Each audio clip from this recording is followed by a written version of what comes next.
www.hazratfirozmemon.org۔ اللہ تعالیٰ مجھے اور ہم سب کو دین کی سمجھ عطا فرمائے۔ رات کی ایک بڑی عجیب بات بتاتا ہوں، آپ لوگوں کا دل خوش ہو جائے گا۔ نام نہیں لوں گا، اس کو سب جانتے ہیں کہ وہ دین کے بارے میں کتنی بکواس کرتا ہے، اس لیے نام نہیں لوں گا، لیکن واقعہ بتاتا ہوں رات کا۔ تازہ جلیبی کیسی ہوتی ہے؟ مزیدار ہوتی ہے نا؟ تازہ جلیبی سناتا ہوں آپ کو میں۔ چند ماہ پہلے ایک بہت امیر شخص آیا تھا مشورے کرنے کے لیے۔ پھر انہوں نے بتایا کہ میں نعت شریف پڑھتا ہوں اور میری نعت کو 1,00,000 لوگ سن چکے ہیں۔ میں ٹھیک ہے، مجھ سے کوئی بیعت بھی نہیں۔ کل فون آیا میرے دوست کا، کیا پتہ نہیں ٹیلی فون پہ دوسرا بھی آ سکتا ہے، کانفرنس بولتے ہیں، جو بھی بولتے ہیں، کیا ان کا آج کے دن ٹیلی ویژن پہ پروگرام ہے ربیع الاول کی وجہ سے، اور بہت بڑا پروگرام ہے، تو وہ کچھ نصیحت سننا چاہتے ہیں۔ تو میں نے کہا کہ بھئی وہ فون سن رہے ہیں، وہ کہاں فون سن رہے ہیں؟ میں نے کہا آپ کیوں ٹی وی پر آنا چاہتے ہیں؟ کیا وہاں عورتیں نہیں ہوں گی؟ اور جو ابھی لباس آپ کو پہنا ہوا ہے، اس لباس کے ساتھ آپ جائیں گے؟ تو ہنسنے لگا فون پہ۔ میں نے کہا مجھے صرف اس کا جواب دے دیں کہ جو اس وقت آپ کو لباس پہنا ہوا ہے، یہ لباس پہن کر جائیں گے؟ یہ داڑھی سے جو بال نکل رہے ہیں، فون پہ میں نے کہا آپ لوگوں کو تو میں بتا رہا ہوں، کیا اس کو کاٹ سکتے ہیں؟ یہ بال نکل رہے ہیں، اس کو کاٹ سکتے ہیں؟ یہ بال نکل رہے ہیں، اس کو کاٹ سکتے ہیں؟ تو آپ تیار ہوں گے نہیں؟ کیونکہ 3-4 ٹیلی ویژن کے لوگ ابھی قریب میں ہی توبہ کر چکے ہیں مختلف چینلز کے۔ تو انہوں نے بتایا کہ جو بیان کرنے والے آتے ہیں ان کا میک اپ کرنا پڑتا ہے۔ تو انہوں نے وہ خاموش ہنسنے لگے۔ میں نے کہا دیکھیں آپ کو عورتیں دیکھیں گی نہیں دیکھیں گی؟ ایک چند برس پہلے ایک صاحب نوجوان آئے تھے عالم، انہوں نے اشعار سنائے، آواز بہت اچھی لگی، میں حضرت کے پاس لے گیا، حضرت بھی بہت خوش ہوئے، ان کے اشعار سنے حضرت نے نعت شریف کے۔ ہوتے ہوتے ٹی وی چینل والوں نے بلا لیا، ظاہری بات ہے عورتیں بھی دیکھیں گی۔ وجہ تو یہ بنے، 2 خواتین کا اس زمانے میں خط آیا تھا کہ میں اس نعت والے سے حرام عشق ہو گیا ہے، کیسے نکلے حرام عشق؟ تو دکھانے والا، اس پر بھی تو نبی صلی اللہ علیہ وسلم کی لعنت ہے نا، لعن اللہ الناظر والمنظور الیہ، اے اللہ لعنت فرما ان مردوں پر جو دوسروں کی بہو بیٹیوں کو دیکھتے ہیں، لعنت فرما ان عورتوں پر جو اپنے آپ کو دکھاتی ہیں، اور لعنت فرما ان لڑکوں پر جو اپنے آپ کو دکھاتے ہیں۔ لعن اللہ الناظر والمنظور الیہ، اگر آپ صلی اللہ علیہ وسلم الیہا فرماتے تو اس سے مراد صرف عورت ہوتی، لیکن الیہ فرمایا۔ میں نے کہا آپ کو جب عورتیں دیکھیں گی اور وہ جو آنکھوں کا زنا کریں گی تو وجہ تو آپ بنیں گے، تو آپ خود بتاؤ کہ اور پھر آپ صلی اللہ علیہ وسلم کی محبت 15 دن کی، 20 دن کی، 1 مہینے کی ہے؟ حضرت والا ہمارے پیارے شیخ فرماتے تھے جو شریعت اور سنت پر پورا عمل کرتا ہے اس کا ہر سال، ہر مہینہ، ہر ہفتہ، ہر دن، ہر گھنٹہ، ہر منٹ، ہر سیکنڈ، ہر سانس ربیع الاول ہے۔ اللہ کا عاشق رمضانی نہیں ہوتا، اللہ کا عاشق رمضانی نہیں ہوتا کہ رمضان میں اچھل کود کرے پھر چھٹی۔ اللہ کا عاشق ربیع الاول کا نہیں ہوتا۔ شریعت اور سنت کی اتباع، یہ روڈوں کو بلاک کرنا، جو عورتیں ٹیلی ویژن پر آئیں، فلموں میں آئیں، وہ عورتیں اسٹیج لگا کر اور ناچتے ناچتے اشعار پڑھیں اور ہم مسلمان بھائی پیسے لٹائیں ان پر۔ میں نے کہا بھائی اس کے اندر 3 چیزیں پہلے سمجھ لینا، ایک بڑائی، حق بات قبول نہ کرنا۔ حضرت حکیم الامت حضرت تھانوی رحمۃ اللہ علیہ نے فرمایا کہ اللہ تعالیٰ ارشاد فرماتے وَمَن يُطِعِ اللَّهَ وَالرَّسُولَ فَأُولَٰئِكَ مَعَ الَّذِينَ أَنْعَمَ اللَّهُ عَلَيْهِم مِّنَ النَّبِيِّينَ وَالصِّدِّيقِينَ وَالشُّهَدَاءِ وَالصَّالِحِينَ وَحَسُنَ أُولَٰئِكَ رَفِيقًا۔ یہ انعام یافتہ ہے نبیین۔ سورہ فاتحہ ہے نا، اس کی تفسیر میں کیا لکھا ہے؟ یہ آج انشاءاللہ رات کو تفصیل بتاؤں گا کہ پھر ملیشیا سے فوراً یہ بیان میں نے کیا پھر کہ آج اس طرح آدمی کا فون آیا تھا، پھر ملیشیا سے جو فون آیا اس نے تو دماغ ہی خراب کر دیا۔ اللہ میری اور مومن کی حفاظت فرمائے۔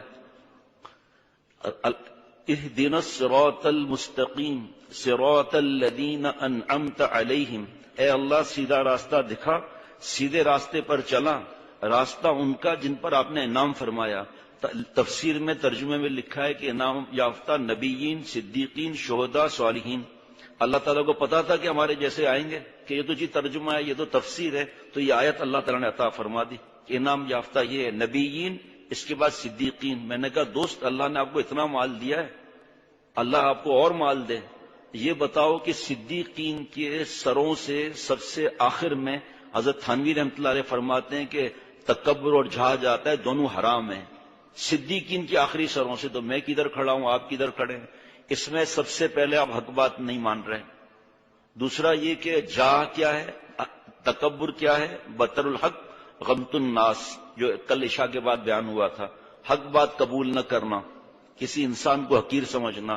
آپ حق بات تو قبول کرو کہ ٹی وی حرام ہے، اور اس کے لیے کتنی آیتیں ہیں، کتنی احادیث مبارکہ ہے جس سے پتہ چلتا ہے کہ ٹی وی حرام ہے، حرام کام گھر میں رکھا ہوا ہے، اور جو آپ کو دیکھے گا وہ مسئلہ الگ۔ دوسرا یہ کہ جہاں کیا ہے، جہاں میں انسان کسی کو حقیر نہیں سمجھتا لیکن اپنے کو نیک سمجھتا ہے، اپنی تعریف کا انتظار کرتا ہے، اپنی تعریف پر اپنے آپ کو ویسا ہی سمجھتا ہے، کوئی اکرام نہ کرے تو غصہ آ جائے، یہ دونوں حرام ہے۔ یہ آپ کے اندر جہاں نہیں چھپی ہوئی، یہ ان کی صرف نصیحت نہیں ہے، میرے لیے بھی نصیحت ہے۔ آپ صلی اللہ علیہ وسلم نے فرمایا کہ اے ابو بکر، کالی رات، کالا پتھر، کالی چونٹی پتہ چلے گا؟ نبی صلی اللہ علیہ وسلم پتہ نہیں چلے گا۔ اے ابو بکر، میری امت میں شرک خفی، ریا اس طرح داخل ہو جائے گا، تو یہ ریا نہیں ہے، اتنے سارے گناہ کا مجموعہ ہے۔ تقویٰ جو فرض ہے اس کی مجھے آپ کو فکر ہے، اپنے آپ کو گناہوں سے بچانا، اور میری وجہ سے کوئی گناہ میں مبتلا نہ ہو۔ اب آپ فیصلہ کر لو خود کہ اس لباس میں بھی آپ نہیں جاؤ گے، میک اپ الگ کرو گے، یہ ریا نہیں ہے، یہ دکھلاوا نہیں ہے یہ، اور آپ کو پتہ نہیں ہے کہ لڑکیاں سن رہی ہوں گی، آپ کو دیکھ رہی ہوں گی، تو اس کی وجہ سے آپ کے ایکشن نہیں ہوں گے کیا اشعار پڑھتے ہوئے؟ ہمارے یہاں دیکھو آ کر ایک پیسہ کوئی نہیں لیتا اللہ کے کرم سے۔ ہمارے ایک دو دوستوں کو کئی ٹی وی چینلز والوں نے آفر کی، کوئی ثابت نہیں کر سکتا کہ ایک بار بھی گئے ہوں وہاں پر۔ آپ جب جاؤ گے اس لڑکیوں کا ماحول، آپ سے آٹوگراف، آپ کے قریب، کیا آپ کی آواز ہے، کیا آپ کی شکل ہے، یہ سارے گناہوں کا مجموعہ نہیں؟ کب کروں کیا؟ ایک بہت مشہور ہے دنیا میں، ہے بدتمیز، دین کے بارے میں زبان کھولتا ہے، وہ ارینج کر رہا ہے اس پروگرام کو آج۔ تو کب میں کیا کروں؟ میں نے کہا آپ ان کو منع کر دو کل کے لیے۔ کہا کیسے منع کروں؟ میں نے کہا بھائی جس طرح جسم کی بیماریاں ہیں اس طرح روح کی بیماریاں ہیں، جھوٹ ہے، غیبت ہے، بد نظری ہے، زنا کے خیالات ہیں، غصہ ہے، تکبر ہے، تو آپ کہہ دو میں بیمار ہوں، میری طبیعت ناساز ہے۔ مفتی صاحب سے پوچھ لو، دیکھو کیا جواب دیتے ہیں، ان کو وہ جواب دے دو، کیونکہ وہ بحث کریں گے سمجھیں گے نہیں۔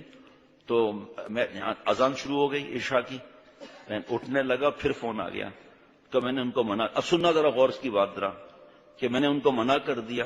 اس نے کہا بھائی امریکہ سے، کینیڈا سے، یہاں سے لوگ آ رہے ہیں، بہت بڑا پروگرام ہے، سننا ذرا، کہ تم اس پروگرام پر اگر آ گئے نا تو تم ایسے مشہور ہو جاؤ گے۔ ایک ہندو ایکٹر کا نام لیا، ایسے ہندو کام کر رہا ہے نعت کا، اور تو ایسا مشہور ہو جائے گا ہندو ایکٹر کی طرح۔ میں نے مشہور تو شیطان بھی ہے، پھر شیطان کا کام بن گیا کہ اتنی شہرت، بچہ بچہ جانتا ہے اس کو، اور یہ ہندو۔ اور میں نے کہا بھائی جتنے کرکٹر ہیں، فٹ بالر ہیں، فلم اسٹار ہیں، 40 سال پہلے کسی کا نام بتاؤ ذرا، اور اس کا نام کون رکھتا ہے یہ بتاؤ مجھے۔ اور آج 1400 برس گزر گئے ہیں، محمد حذیفہ، محمد سعد، ابو بکر، عمر، علی، عثمان، محمد عثمان، یہ کیا نام ہے یہ؟ ابو جہل، ابو لہب، انگریزوں نے بھی نام رکھے ہیں، یہود و نصارہ نے رکھے ہیں نام۔ تو یہ آپ نے بہت اچھا کیا، بہت انہوں نے پریشر دیا، اس نے کہا نہیں، میرے شیخ نے مجھے سمجھا دیا ہے، میں اب زندگی سے نکلنا چاہتا ہوں۔ میں نے کہا بیوی کو اب وقت نہیں دے رہا ہے، وہ عبادت نہیں ہے، بچوں کو وقت، لیکن جس کی قسمت اچھی ہوتی ہے بھی وقت نہیں ہے، ورنہ ایک قرآن پاک کی آیت پر میں بیان کرتا جس پر کتاب ہے اور لاکھوں کی تعداد میں تقسیم بھی ہے۔ آیت تو بتا دیتا ہوں، اللہ یجتبی الیہ من یشاء، اللہ تعالیٰ جس کو اپنا بنانا چاہتے ہیں اس کو اپنی طرف کھینچ لیتے ہیں۔ اتنی شہرت کو چھوڑنا آسان نہیں ہوتا، لیکن اللہ نے دل بدل دیا۔ یہ بات میں نے رات کے بیان میں کر لی، بیان کر کے پھر میں چلا گیا خانقاہ میں۔ آپ تھے رات؟ آپ نہیں تھے؟ تھے نا؟ ملیشیا سے فون آ گیا۔ اب سننا ذرا غور سے بات۔ کہا شیخ میں نے بیان سنا اور اب ایک بات پوچھنی ہے۔ میں نے کہا پوچھو۔ کہا یہاں اسلامک پتہ نہیں کیا بتا رہے تھے، ایسوسیشن وغیرہ جو بھی ہے، کوئی بڑا کالج ہے بتا رہے تھے یا یونیورسٹی ہے، تو وہاں پر جو ہے میں نے ربیع الاول کے بارے میں بیان کرنا ہے۔ میں نے کہا بھائی یونیورسٹی میں بیان کرنا ہے، عورتیں بھی ہوں گی یا نہیں ہوں گی؟ کہا اس لیے تو فون کیا ہے کہ میں اس ایسوسیشن کا ممبر بھی ہوں، لڑکے لڑکیاں ساتھ میں، اسلامک، نام اسلامک، کام غیر اسلامک، یہ شوگر کوٹیڈ ہے، شوگر کوٹیڈ، اندر زہر بھرا ہوا ہے۔ کہ اس لیے تو فون کر رہا ہوں، میں نے وعدہ کر، میں نے کہا ان کو بھی میں نے یہی سمجھایا، یہ کسی نے کل آج ڈاکہ مارنے کا پروگرام بنایا اور اللہ نے توبہ کی توفیق دی، وعدہ کیا ہے، لڑکی کے ساتھ ملنے کا وعدہ کیا ہے، یہ کوئی وعدے کی اہمیت ہے؟ ڈاکے کا وعدہ کیا ہے, گناہ کا وعدہ کیا, اس کو پورا کرنا ضروری ہے. میں نے کہا بھائی آپ اور لڑکیوں میں آپ بیان کریں گے گناہ کبیرہ, اللہ کو ناراض کرنا ہے. سیرت آپ صلی اللہ علیہ وسلم پر بیان ہو رہا ہے اور لڑکیاں بیٹھی ہوئی ہیں. آپ صلی اللہ علیہ وسلم نے پردہ نہیں کیا, پردے کے بارے میں کوئی وحی نہیں آئی, نعوذ باللہ. جو منہ میں آئے بک دیں. اور کوئی اگر کہے کہ چلو مفتی صاحب کے پاس چلتے ہیں, اور یار چھوڑو یہاں مفتی صاحب کی بات نہیں, ہم کو زیادہ پتا ہے, یہ فرعونیت ہے, تکبر ہے یہ. خیر اس نے تو بیچارے نے ایسا نہیں کہا. اور میں نے کہا کہ بھائی اللہ کے بندے, یہ جو اسلامک انسٹیٹیوشن ہے اس میں آپ کا ممبر بننا بھی جائز ہے. لڑکیاں اور لڑکے بیٹھے ہیں, دین پہ بات ہو رہی ہے, اس میں یہ صاحب بھی بیٹھے ہوئے اور ان کا بیان کریں گے سیرت پر. میں نے کہا پہلے تو پردے پہ بیان کرنا, سیرت پہ پتہ چلے گا پھر پردہ کیا ہے. اور یہ لڑکیاں پردہ کرتی ہیں نہیں کرتی, اور آپ وہاں پر بیٹھے ہیں آخر میں بوفے جانوروں کی طرح کھڑے ہو کر کھانا کھا رہے ہیں. کہا بس ٹھیک ہے, میں بھی منع کر دیتا ہوں کہ میں بیان نہیں کروں گا. اس سے اب آخری بات بتا کر ختم کرتا ہوں. اس سے حضرت والا کی بات یاد آتی ہے کہ ہر مومن کے دل میں اللہ والا بننے کی صلاحیت ہے. چراغ جو ہے ٹمٹما آ رہا ہے, اس کے ساتھ ہم نے اپنا چراغ لگایا, وہ بھی بجھا یہ بھی بجھایا. فرمایا ایسے شیخ سے تعلق جوڑو جو شریعت اور سنت پر 100% اتباع کرتا ہوں. انسان ہے, غلطی ہو سکتی ہے, گناہ بھی ہو سکتا ہے, لیکن گناہ پر جری نہ رہے. جو خود ہی بیان کرنے والا گناہوں میں ڈوبا ہوا ہے, گھر میں شرعی پردہ نہیں ہے, بیٹیاں لڑکوں کے پاس پڑھ رہی ہیں اور جناب جاب کر رہی ہیں, تو زبان میں کیا اثر ہوگا؟ جو نور ہی نہیں دل میں تو ممبر پر کیا برسائیں گے؟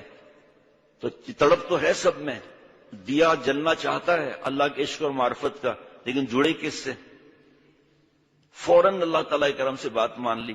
میں نے کہا بتا کر منع کرنا. وہ تو ان کو تو اس لیے نہیں بتایا کہ آدمی بڑا بدتمیز ہے, دین کے بارے میں بھی بدتمیزی کرتا ہے تو اس کا تو ایمان ہی پتہ نہیں کیا ہوگا. جو دینی شعار کے بارے میں مذاق اڑایا داڑھی وغیرہ کا, اور وہ یہ سیرت کا جلسہ کرا رہا ہے آپ صلی اللہ علیہ وسلم کا. نام اگر لوں گا نا آپ کہیں گے نام بھی کیوں لیا مسجد میں اس کا, ایسی شخصیت ہے. تو فوراً اللہ کے کرم نے کہا ان کو بتاؤ کہ ہم گناہ کبیرہ کر رہے ہیں, شرعی پردہ ہے نہیں, اللہ کا حکم ٹوٹ رہا ہے, اور اب بیان ہو رہا ہے آنکھوں کا زنا بھی ہو رہا ہے. بخاری شریف کی حدیث پاک زنا العین نظر, بیان ہو رہا ہے نبی کی بددعا لگ رہی ہے صلی اللہ علیہ وسلم کی, بیان ہو رہا ہے عورتیں بیٹھی ہوئی ہیں, اللہ کا حکم ٹوٹ رہا ہے. صلی اللہ تعالیٰ مجھے اور سب کو دین کی سمجھ عطا فرمائے. انشاءاللہ جمعے میں بھی عرض کروں گا کہ 12 ربیع الاول پہ نکلنا, جلوس میں شریک ہونا. ہم بچوں کو آؤٹنگ کرا رہے ہیں, آج آؤٹنگ کرا لو, کس نے منع کیا؟ کھانا بھی کھلا لو. لیکن اللہ کے نافرمانوں کی تعداد بڑھانا, حدیث پاک میں جو جس قوم کی تعداد بڑھائے گا اسی کے ساتھ معاملہ ہوگا. اتنا ٹریفک جام. 4 سال پہلے غالباً ربیع الاول میں بیان تھا میرا کسی مسجد میں, تو وہاں جلسے ولسے کی صورت تو لائٹنگ وغیرہ نہیں ہوتی, ہم جاتے ہی نہیں ہیں. یہ انڈر پاس پتہ نہیں کون سے علاقے ہیں, مجھے روڈوں کا نہیں پتا چلتا زیادہ. جیسے ہماری گاڑی نکلی, آگے ڈنڈے لیے ہوئے بدماش اسٹائل, اور یہ رک جاؤ آگے نہیں جا سکتے, اور بھائی آگے تو روڈ خالی ہے, زیادہ بات مت کرو. گاڑی پر چڑھ گیا اور ڈنڈے لے کے. ایک صاحب تھے, وہی بات پھر عرض کر رہا ہوں کہ سب لوگ نیک ہیں, میں ہی نیک نہیں ہوں, اللہ مجھے نیک بنائے. ایک ایسا لگا جیسے بہت بڑا بدماش ہو, ڈنڈا ہاتھ میں لیے قریب آ رہا ہے. میں نے کہا بھائی اب تو گاڑی گئی. وہ قریب آ کر کہاں جانا ہے؟ میں نے کہا بھائی بیان کے لیے جا رہے ہیں. 3.5 کلو کی 3 گالیاں دی ان کو, دوسروں کو کہا ان کو جگہ دو یہاں سے. اور پیچھے پورا انڈر پاس بولتے ہیں, پتہ نہیں بائی پاس بولتے ہیں, پورا گاڑیوں کے ہارن وغیرہ سب بلاک کر دیا. آگے راستہ کھلا ہوا ہے, نہ آگے کوئی جلوس ہے, نہ آگے کوئی کچھ بھی نہیں. اب ہمیں تو پتہ ہی نہیں چلے جانا کہاں ہے, کہاں وہ آگے جانے نہیں دیں گے. پھر اللہ کی شان دیکھیں, جنہوں نے بیان کا انتظام کرایا ہوا تھا وہ 2-3 موٹر سائیکل والے گلیوں سے نکل کر آ گئے. پھر وہ گلیوں سے ہوتے ہوئے بڑی مشکل سے جا کے جماعت کی نماز ملی ہے. یہ آپ صلی اللہ علیہ وسلم نے یہ سکھایا ہم لوگوں کو. بات ہی نہیں مانیں گے قرآن پاک حدیث پاک کی, اور یہ بس وہ جناب ڈنڈے ہاتھ میں اٹھائے ہوئے, اور بچے رو رہے ہیں, خواتین رو رہی ہیں, اور نہیں آگے نہیں جائیں. اب ریورس کیسے ہوگی گاڑیاں اتنی, آپ مجھے بتانے صرف بات. www.hazratfirozmemon.org